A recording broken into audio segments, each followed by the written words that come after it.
Welcome back to another video.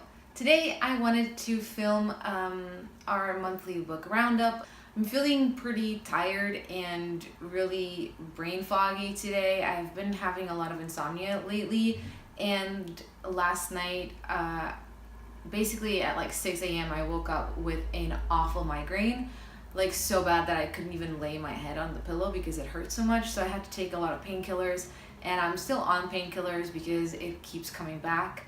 So I'm a little bit out of it, and obviously today I'm still in pajamas. I hope that's okay. So I have my list here, my reading tracker. I like to fill in the squares of how many pages I'm reading. So the first book that I wanted to talk about was Thunderhead. This I mentioned in my last video in our last roundup. I was really close to being done, but I hadn't actually finished it yet. And it was really good. I thought that it was a little bit slower paced at the beginning, so it took a while for things to start happening. But as from the turning point of when stuff started happening, it was so good. I cried a couple of times, really intensely, because obviously, I don't want to say too much in case you read it and then it's ruined for you, but it was really good. And I was buddy reading this with my friend Tori, and we're both really into the series right now, and we're already talking about the next book in the trilogy that's coming out in September, and we're both really excited about it and really can't wait. So I definitely recommend the series if you like stuff like futuristic, if you liked Hunger Games, and if you like stuff like 1984, of alternate realities of what the world could become. I think this is a really good read. So I enjoyed that. I just wanted to mention it briefly because I finished it this month and I really liked it. Next, I read Origin by Dan Brown. And I like Dan Brown because it's suspense. I like sort of detective kind of thriller. I don't know. I like a lot of book genres, and Dan Brown is one of the things that I really like. The whole science, religion aspects of it. The thing about Dan Brown is you can't read them all too close together because it's basically always the same thing, especially the Robert Langdon series, which is this, where the Da Vinci Code, Inferno, Angels and Demons, this one, and I think there's another one, but I can't remember. Anyway, so all of the books that have Robert Langdon, it's always the same thing. But anyway, the thing about Dan Brown is you can't read them too close together because it is kind of always the same thing. There's going to be a lot of plot twists. It's not going to be the person that you think it is. But I really liked this. I was having a hard time at first getting into it, but then when I started getting into it, I was really enjoying it. In this book, Robert Langdon is in Spain, and one of his former students, who's a tech genius, makes this big discovery and is about to reveal it to the world, and he gets murdered right on in front of them and on camera. And then it's the whole who did it and why and whatnot, and it talks about the Spanish talks a lot about Spanish history. It talks a little bit about the king and stuff like that, and it touches on a few topics that I thought were really interesting. So I really liked it. It was good. It's one of those books that is kind of predictable but still enjoyable. So I enjoyed it. If you like Dan Brown and if you like this kind of book, it's more of the same. Oh, up next, I read a book that I don't actually have with me. I read The Subtle Art of Not Giving a Fuck. I got this book from the library and I read it in 2 or 3 days. So I debated buying this book for a long time. Ever since it came out, I was really into it. I thought the idea sounded really good and the blurb sounded really good. But I saw so many mixed reviews that I was kind of skeptical about buying a book that I wasn't sure about. I've never really read self-help books, and I'm not a super fan of nonfiction, so I normally tend to just prefer buying fiction books. So I was always kind of on the fence about that book, and when I'm on the fence, I just prefer not to spend my money on it. I know it's not for everyone, but I'm happy I didn't buy it because a lot of the things in there I already am familiar with, because obviously I've been in therapy for 6 years, probably longer than that, but consistently with the same therapist for 6 years, and I learned a lot, obviously, and there's a lot of things there that I already sort of knew and that I already agree with. There were some things I didn't really agree with, but I did see his point. But it's just interesting to read about other people's points of view, and sometimes, I don't know, at the time when I read that, I was just in a mood where I needed to like snap out of it, and it helped me to snap out of it. And the book is very, there's a lot of cursing, and it's very, the way they describe it is brutally honest, and I think that's correct, but it can come off as kind of an aggressive style, but I don't think it is like in a negative way. It's very much like speaking the truth, and it's very unapologetic. His idea is that we shouldn't be trying to be super positive and like be happy about everything and convince ourselves that we're happy. We should, embrace failure and accept that it's going to happen. We are going to be in pain. We are going to suffer. Like, that is human nature. We are going to fail. We're not going to be good at everything straight away. And if we don't fail, we're never going to learn how to do it any better, and we're not going to get better at it, and we're not going to, improve.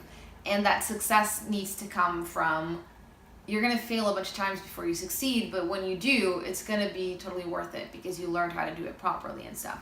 It's just a very interesting perspective, and I enjoyed reading it because a lot of things, like examples that he gave, made me laugh, and I don't know, I thought it was like lighthearted and fun and enjoyable to read. So next up, I read 5 Feet Apart by Rachel Lippincott with Mickey Daughtry and Tobias Iaconis. I'm not sure if I'm saying that right. Doesn't matter. It was really good. I was really into it. I enjoyed the story. I liked the chronic illness aspect of it because obviously I identify with that. And I don't know, it was really sweet. I cried so many times. It was kind of predictable. It was kind of predictable and kind of like, boy meets girl, like they're gonna fall in love and all this kind of stuff. Like, it's really predictable, but it was a very enjoyable read. It's very light and fluffy. It's the kind of thing, like, if you want something that's just gonna, like,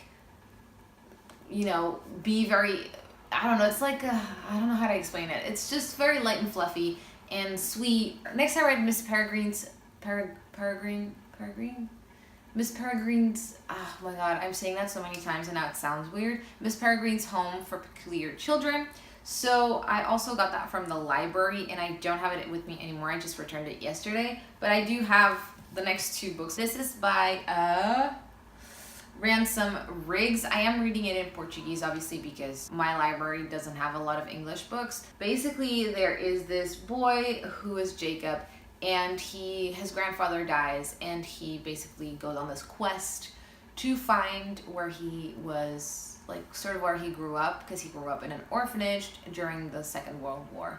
And it turns out that a lot of the stories that his granddad told him about, like, children with these, like, weird powers and things, that they were true. It was kind of suspenseful. It left us, like, kind of in a cliffhanger. I know there's a lot to happen still, so I'm excited to read the next ones.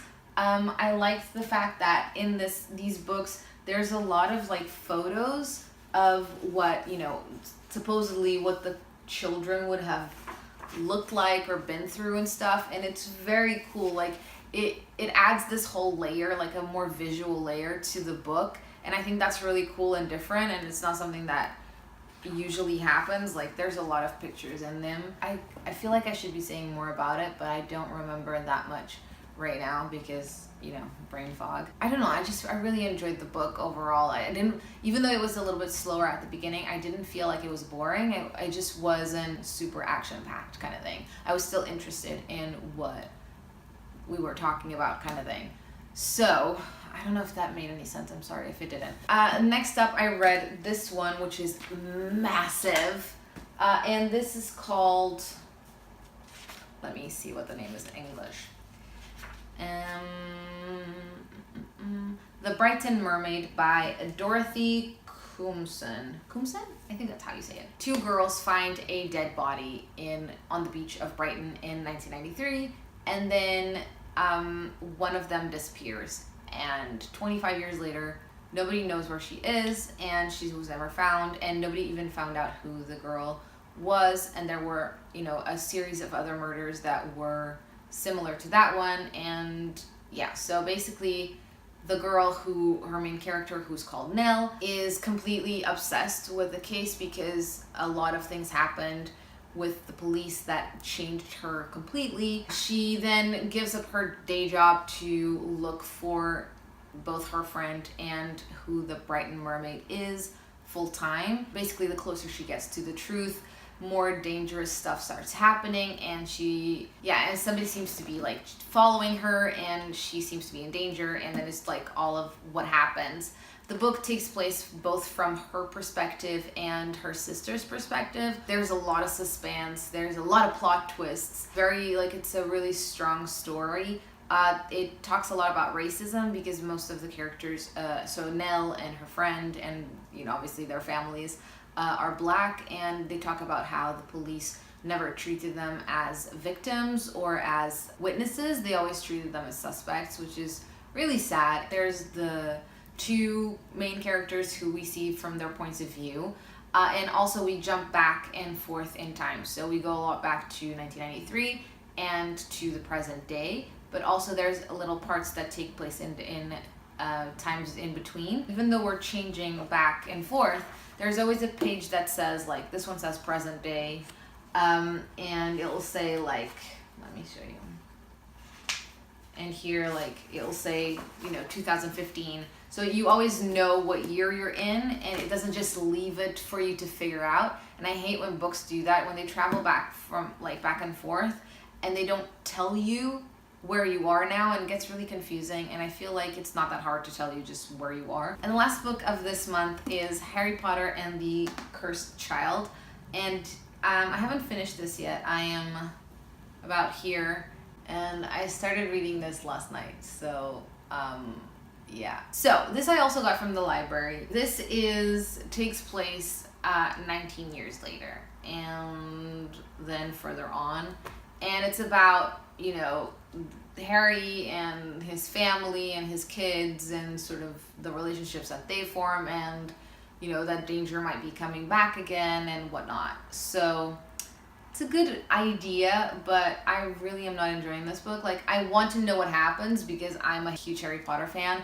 but I don't think it makes any sense. A lot of it just feels like rushed and not thought out, and just why would that be happening? There's not a lot of explanation, and I feel like it wasn't a very good idea. I've heard that the play and the sort of special effects and the whole atmosphere of it is really good, but the story in the book and this isn't very good. Anyway, so I don't want to really talk about it too much because it is it's just not very good. That is all of the books that I read last month. So it's a total of 1, 2, 3, 4, 5, 6. That's pretty good, right? 6 books in 1 month. I hope you enjoyed this video. If you did, don't forget to leave a like, comment, and consider subscribing to my channel if you haven't already. That is all of the things that I have to say. I hope you are having a wonderful day. Thank you so much for watching, and I will see you in the next video. Bye!